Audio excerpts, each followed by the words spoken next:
السلام علیکم ورحمۃ اللہ تعالی وبرکاتہ۔ حضور غوث اعظم کی جنوں پر حکومت ازجی رحمۃ اللہ تعالی علیہ 229 ہجری میں سرکار غوث اعظم رضی اللہ تعالی عنہ کی خدمت میں حاضر ہو کر عرض کیا کہ میری بچی فاطمہ جس کی عمر 16 سال ہو گئی بڑی حسین و جمیل ایک چھت پر چڑھی اور وہیں سے غائب ہو گئی۔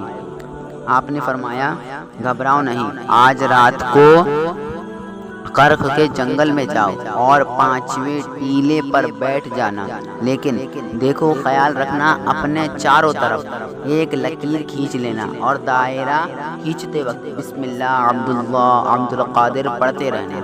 رات کا کچھ حصہ گزرنے کے بعد جنوں کی جماعتیں گزرنا شروع ہو گئیں۔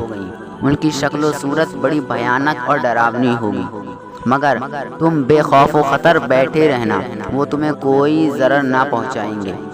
عین صبح کے وقت جنوں کا سب سے بڑا بادشاہ اس راستے سے گزرتے ہوئے وہ خود ہی تم سے تمہارا مقصد دریافت کرے گا، تب تم اس کے استفسار پر اپنے مقصد کا اظہار کر دینا اور یہ کہہ دینا کہ مجھے شیخ عبدالقادر جیلانی نے تمہارے پاس بھیجا ہے۔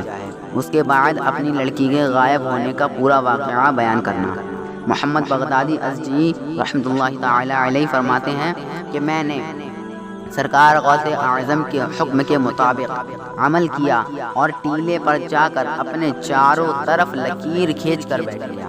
چند ساعت یعنی چند وقت کے بعد خوفناک صورت کے جنوں کا قافلہ گزرنا شروع ہو گیا۔ ان کی رہ گزر میں بیٹھ کر دخل دینا انہیں سخت ناگوار گزرا، مگر دائرے کے اندر انہیں داخل ہونے کی جرت نہ ہو سکی۔ ساری رات اس ٹیلے کے قریب سے جناتوں کا قافلہ گزرتا رہا۔ صبح ہوتے ہی جنوں کا بادشاہ شاہانہ ٹھاٹھ کے ساتھ عالی شان گھوڑے پر سوار ہو کر ادھر سے گزرا۔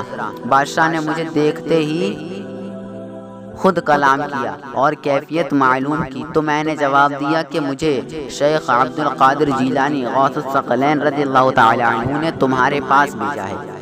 آپ کا اسم گرامی سنتے ہی بادشاہ گھوڑے سے نیچے اتر آیا اور زمین ادب چومی، پھر مؤدب ہو کر یعنی ادب کے ساتھ دائرے کے باہر بیٹھ گیا اور اس کے ہمرکاب جتنے بھی تھے سبھی کنارے کنارے پر جمع کر بیٹھ گئے، یعنی سبھی کنارے پر بیٹھ گئے دائرے کے۔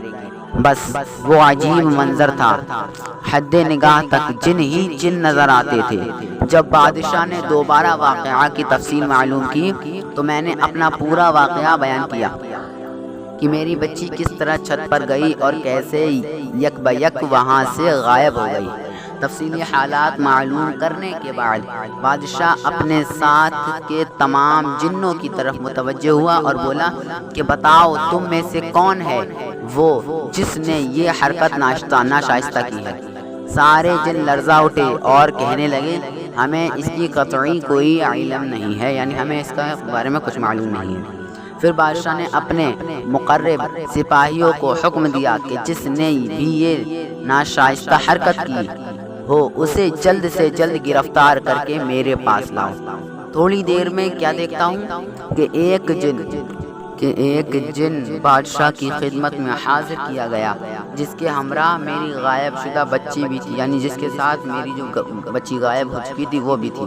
معلوم یہ ہوا کہ یہ چین کا سرکشی جن ہے۔ بادشاہ نے اس سے پوچھا کہ تجھے کس طرح جرت ہوئی کہ تو نے قطب زماں کے رکاب تلے چوری کری؟ اس جن نے کہا میں پرواز کرتا ہوا چلا جا رہا تھا، اس لڑکی کا حسن دیکھ کر میں عاشق ہو گیا اور اس کو ساتھ اٹھا لایا۔ بادشاہ کو جلال آ گیا اور اسی وقت اس کا سر تن سے جدا کر دیا اور میری بچی میرے حوالے کر دی۔ میں نے بادشاہ سے دریافت کیا کہ تم سرکار غوث اعظم رضی اللہ تعالی عنہ کی بہت مطیع فرما بردار ہو۔ بادشاہ نے جواب دیا بے شک ہم ان کے فرما بردار ہیں، حضرت تو اپنے مقام سے ہماری نقل و حرکت کو ملاحظہ فرماتے رہتے ہیں، اللہ تعالیٰ جب کسی کو قطب و زماں مقرر کرتا ہے تو اسے جن و انسان پر قدرت و اختیار عطا فرما دیتا ہے۔ سبحان اللہ۔